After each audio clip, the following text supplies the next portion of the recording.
Good morning guys. मैं सुबह morning walk के लिए रेडी हो गई थी। मैं रायमा के साथ आज मॉर्निंग वॉक पे जा रही थी और हम सामने ही वाटिका है, वहाँ जाते हैं। देखो ये मैंने कुछ पौधे लगाए थे, कुछ तो चल गए, कुछ सूख गए, पर चलो कोई बात नहीं, उसके बारिशों में फिर लगा देंगे। और देखो वाटिका में कितना अच्छा मौसम हो रहा है आजकल। सुबह सुबह धूप भी जल्दी निकल आती है, लेकिन मज़ा आता है। मैंने थोड़ी सी एक्सरसाइज की, वॉक की, और उसके बाद देखो हमने यहाँ थोड़ी देर बैठ के बातें की। मैंने और रायमा ने पौधे ग्रीनरी के अंदर बैठ के, बहुत ही अच्छा लगता है। सुबह सुबह का तो नज़ारा ही अलग होता है। उसके बाद मैं घर आ गई।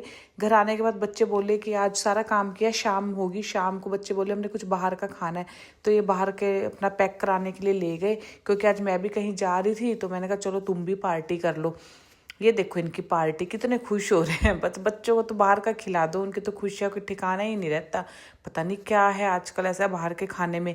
आज मैंने बर्फ़ जो है फ्रिज की जो है वो पिघलाने के लिए बटन दबा रखा था, तो ये देखो कैसे शिवलिंग जैसी बर्फ़ निकली। रायमा कह रही देखो मम्मा अमरनाथ जैसी बर्फ़ लग रही है। मैंने कहा हाँ। इतने में ही आज हमारे बाहर जो गमला था, कोई सांड आया था, वो गमला गिर गया। हमने देखा, ओहो, मैंने कहा शुक्र है गमला टूटा नहीं।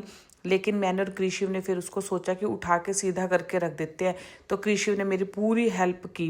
फिर बोला मम्मी आप रहने दो, मैं तो खुद ही उठा दूंगा, आप क्यों तंग हो रहे हो। मैंने कहा वाह बच्चे बड़े हो रहे हैं। तो उसने खुद ही सारा काम किया, गमला उठा के रख दिया। फिर मैंने कहा बेटा ये मिट्टी गिरी तो इसको भी उठा के रख दे। कह रहा मम्मी मैं कर दूंगा। बहुत हेल्पफुल है मेरे बच्चे, दोनों ही हेल्पफुल है।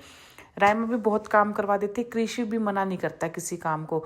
तो उसने फटाफट सारी मिट्टी हाथों से उठा के ही गिर दी। मैं कहा मैं डस्टबिन ला देती हूँ। बोला नहीं मम्मी मैं ऐसे ही डाल दूंगा। मैंने कहा चल ठीक है बेटा डाल दे। तो उसने सारी मिट्टी कलेक्ट की और वापस गमले में डाल के, गमला मैंने थोड़ा पीछे करवाया। कभी कभी सांड आते हैं ना ये, तो ये गमले को पता नहीं खाने के लिए क्या है घेर देते। फिर शाम होगी, मेरी फ्रेंड्स हम बैठे थे सारे इकट्ठे होकर बातें कर रहे थे, वॉक पे गए थे। वॉक से आने के बाद अपने गप्पे शप्पे मार रहे थे। इतने में मेरी एक दूसरी फ्रेंड आई, तो हमारा आइसक्रीम खाने का प्रोग्राम बन गया। तो हम सारी फ्रेंड्स मिलके पैदल पैदल आइसक्रीम खाने के लिए यहाँ चले गए। तो हमने वहाँ पे अपने अपने पसंद के फ्लेवर लिए, आइसक्रीम खाई। मेरी एक फ्रेंड है, उसकी बेटी ने एक नई गाड़ी ली थी, तो वो उसकी पार्टी के तौर पे हमें लेके आई थी कि चलो आंटीज़ मैं आपको ना आइसक्रीम खिलाती हूँ। तो हमने कहा वेरी गुड बेटा। देखो कितनी खुशी होती है जब बच्चे बड़े हो जाते हैं, अपने पैरों पे खड़े हो जाते हैं और अपने दम पे कुछ करते हैं, तो बहुत ही खुशी होती है। तो हमने आइसक्रीम का एंजॉय किया। घर आ गए, घर आने के बाद हम मंदिर चले गए। मंदिर से आने के बाद मैंने अपने सारे घर के काम किए। अगर आपको मेरा जो ये बोलना पसंद आता है, अच्छा लगता है, तो please like share and subscribe my channel.